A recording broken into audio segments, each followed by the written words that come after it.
Assalamualaikum warahmatullahi wabarakatuh. Kembali lagi di channel Hidram Jaya, channel seputar informasi tentang hidram. Kali ini saya akan sedikit menjelaskan tentang komponen-komponen pompa hidram. Bagi yang pemula, saya yakin mungkin cukup asing dengan istilah-istilah yang ada di pompa hidram. Sebelumnya bahkan ada yang belum tahu apa itu pompa hidram. Pompa hidram itu adalah pompa air yang tidak menggunakan bahan bakar, baik itu BBM, solar, bensin, dan lain sebagainya, gas dan juga tanpa listrik. Jadi kalau istilahnya pompa hidram itu adalah hidrolik rampam. Jadi sebuah inovasi ini sudah ditemukan oleh ilmuwan pada zaman dahulu kala, dan ilmunya sampai kepada kita Ini menggunakan teori Pascal Kalau dalam istilah ilmu fisika ada teori Pascal, teman-teman bisa cek di browsing di Google apa itu teori Pascal. Jadi intinya dia adalah menggunakan sistem hidrolik seperti sistem pada rem mobil rem hidrolik mobil. Jadi teori Pascal itu adalah intinya gini Jadi apabila zat cair ditekan di satu sisi, maka dia akan mempunyai tekanan yang sama di semua sisinya Dicontohkan rem mobil, kita tekan satu di pegas rem di depan, tapi dia mampu mengerem semua ban kiri kanan depan belakang, dia mampu mengerem. Nah, itu salah satunya, contohnya seperti itu. Jadi pompa hidram pun sama, dia menggunakan teori Pascal, di mana tekanan air itu mendorong air yang sudah masuk ke atas sehingga air akan terus naik sampai ke ketinggian yang melampaui daripada sumber air tersebut. Baiklah, saya mulai jelaskan Tapi sebelumnya yang belum subscribe, jangan lupa subscribe dulu Hitung-hitung kita saling mendukung saling memajukan satu sama lain. Semoga negara Indonesia ini menjadi orang-orang yang sukses semuanya berkat saling pedulinya kita antar sesama. Jadi ciri kepedulian Anda terhadap saya adalah dengan memencet tombol subscribe dan jangan lupa tekan tombol loncengnya. Oke, kali ini saya jelaskan Mungkin di hidromer yang lain ini bentuknya tidak seperti ini tapi komponennya saya yakin sama. Pertama kita di contoh yang ini ini yang ukuran 4 pin. Ukuran 4 pin saya jelaskan dulu. Ini adalah badan pompa Kenapa dikatakan ukuran 4 pin? Karena badan pompanya ukuran 4 pin. Nah, kemudian komponen yang kedua adalah yang dinamakan dengan klep hisap atau juga klep input, yang menaikkan air ke atas. Jadi fungsinya seperti ini fungsinya. Jadi ketika air masuk, kemudian terjadilah di sini nanti yang disebut dengan rampam atau pukulan air, tertutupnya klep buang secara sekaligus sehingga terjadilah di sini pukulan air, maka air naik ke klep hisap ini. Ketika air mendorong klep, maka klep terbuka naik ke atas. Nah, air yang sudah naik ke atas dia tidak bisa kembali lagi ke bawah karena klepnya akan menutup. Nah, ketika klep ini menutup, maka ini akan terbuka. Terbuka kembali. Sehingga nanti ini terdorong lagi oleh air yang mendorong dari sumber tadi, dia tertutup lagi, maka terjadilah terus-menerus seperti itu proses rampamnya atau pukulan airnya. Nah, ini fungsi klep hisap. Nah, kemudian ini adalah tabung udara atau tabung hampa. Fungsinya tabung hampa adalah untuk membantu menambah kekuatan daripada proses rampam tadi. Jadi kalau tanpa tabung ini, kekuatan air mendorong ke atas ini tidak akan terlalu jauh ya. Misalkan sekarang dari contoh kita dari dorongan air elevasi kemiringan sekitar 3 meter. Kalau tanpa tabung udara paling dia bisa naik sampai 3 meter, paling sampai 5 meter atau 6 meter. Tapi dengan tabung hampa, karena ada udara di dalam yang ikut mendorong, karena sifatnya udara, yaitu bisa didorong dan bisa mendorong, elastis seperti karet ya. Seperti karet bisa ditarik dan bisa juga menarik. Nah seperti itu. Jadi air yang sudah masuk dari sini dia mendorong tabung udara hampa ke atas. Nah udara yang sudah full di sini, full tekanan, dia akan mendorong balik air yang sudah masuk, sehingga air yang sudah masuk itu dia tidak bisa kembali ke atas, otomatis dia naik ke atas, ke output ya, ke sumber yang kita tuju. Nah seperti itu ya, itu fungsi tabung hampa. Ini kemudian yang paling penting adalah ini yang disebut dengan klep buang.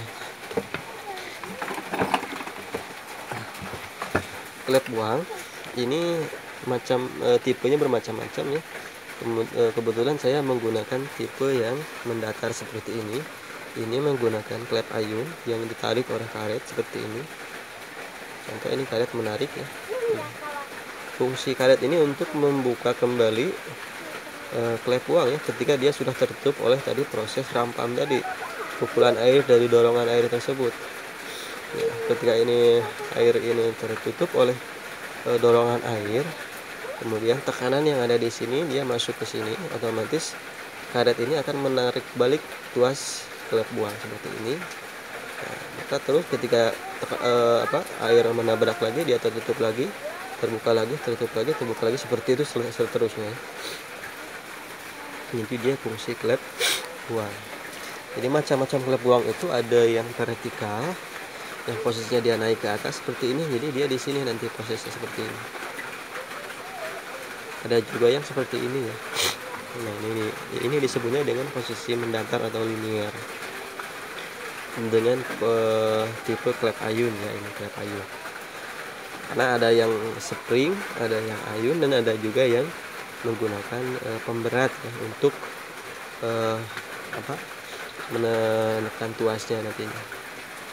Seperti contoh yang ini yang ukuran kecil ya, ini menggunakan spring di dalamnya ya. Jadi untuk menekan balik klep buang itu dia menggunakan spring di dalam, maka dia akan kembali. Di ukuran kecil ya, ini sama, ini klep hisapnya, ini tabung hampanya, buka output. Nah ini badan pompa ya, ini badan pompa ukuran 1 in, dan ini output klep buangnya pakai 2 klep. Nah, itulah komponen-komponen pembagian ya. Dan bagi teman-teman yang ingin ada yang ditanyakan, silahkan saya tunggu komentarnya di bawah ya. Nah kemudian sedikit lagi penjelasan. Ini input ya, ini input atau nanti ini dari sumber air yang masuk ke pompa. Kenapa ini kecil ini besar ya, alasannya seperti ini ya, menurut eksperimen yang sudah saya lakukan. Jadi input ini harus sesuai dengan lubang di klep buang ya, ini dia lubangnya ya. Jadi kalau diameter lubang ini sekitar 60 mili, maka output pun sama. Ini efektifnya harus sama juga. Kenapa? Karena apabila input terlalu besar sedangkan lubang ini terlalu kecil, maka yang terjadi adalah pengumpulan tekanan air yang tidak beraturan. Karena apa? Karena yang dibutuhkan oleh pompa hidran itu bukan tekanan yang besar, tapi arus yang cepat. Jadi ketika arus air yang masuk ya, air yang masuk dengan diameter misalkan itu tadi 60 cm dan keluar diameter juga sama 60 cm, maka air itu arusnya akan cepat. Jadi dari arus yang cepat itu nanti dia akan menghasilkan tabrakan air yang maksimal ya. Contoh kita umpamakan seperti misalkan sebuah mobil ya. ketika sebuah mobil itu melaju dengan sangat cepat tanpa ada hambatan, maka ketika di depan ada tembok misalkan, jadi ketika dia terjadinya tabrakan antara mobil dengan tembok, maka dengan kecepatan yang tinggi akan menghasilkan tabrakan yang sangat luar biasa gitu ya. Nah begitu juga dengan pompa hidram dengan air ya. Jadi ketika kecepatan air itu sangat tinggi ya, karena seimbang antara pipa dengan seimbangnya diameter lubang input dengan diameter lubang output, ini akan menghasilkan arus yang sangat cepat. Beda apabila kita menggunakan input dengan diameter 3 dim ya, atau 3 in. Nah dan ini diameternya adalah diameter ukuran 2 dim, sehingga air yang masuk, karena air yang masuk terlalu besar dan lubang terlalu kecil, sehingga arus yang ada akan terhambat. Seperti kita umpamakan seperti mobil dengan beban yang sangat besar ya, kemudian jalan yang kecil. Nah dengan jalan yang kecil, mobilnya besar, jalannya kecil, maka yang terjadi kecepatan mobil itu tidak akan tinggi, justru dia akan lambat, sehingga ketika terjadinya tabrakan antara mobil dengan tembok, nah itu tidak akan terjadi tabrakan yang menghasilkan tekanan yang besar. Nah begitu juga dengan ini ya, itu perumpamaannya. Jadi kenapa saya selalu menganjurkan apabila pompa ukuran 4 in, untuk pipa pendorongnya itu harus setengah dari pompa, karena tidak bisa kita menggunakan lubang diameter ini sesuai dengan ukuran ini, karena nanti tidak ada ruang untuk penyimpanan di daun klepnya ini, tidak ada ruang untuk penyimpanan.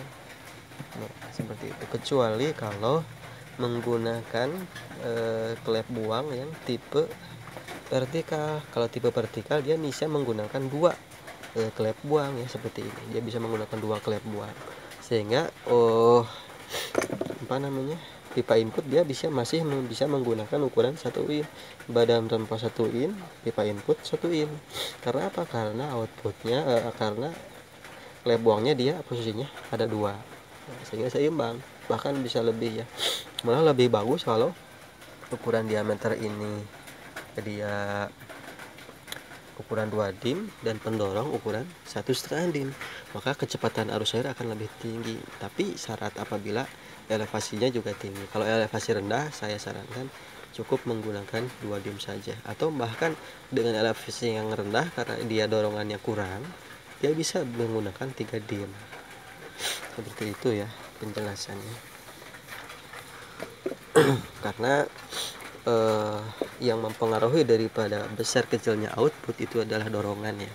Jadi dari dorongan atau elevasi atau kemiringan sumber air itu, semakin tinggi sumber air pendorong, maka akan semakin besar juga hasil yang dikeluarkan dari pompa hidram, dari outputnya ya. Seperti itu mungkin penjelasan untuk pompa hidram. Semoga bermanfaat untuk teman-teman semuanya. Sekali lagi, yang belum subscribe, kita subscribe dulu, karena subscribe itu gratis ya.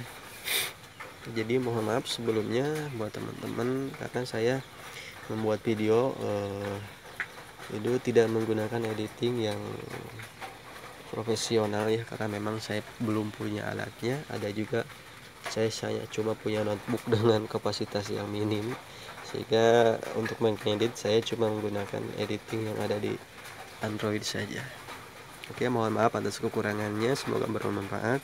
Akhirul kalam, assalamualaikum warahmatullahi wabarakatuh.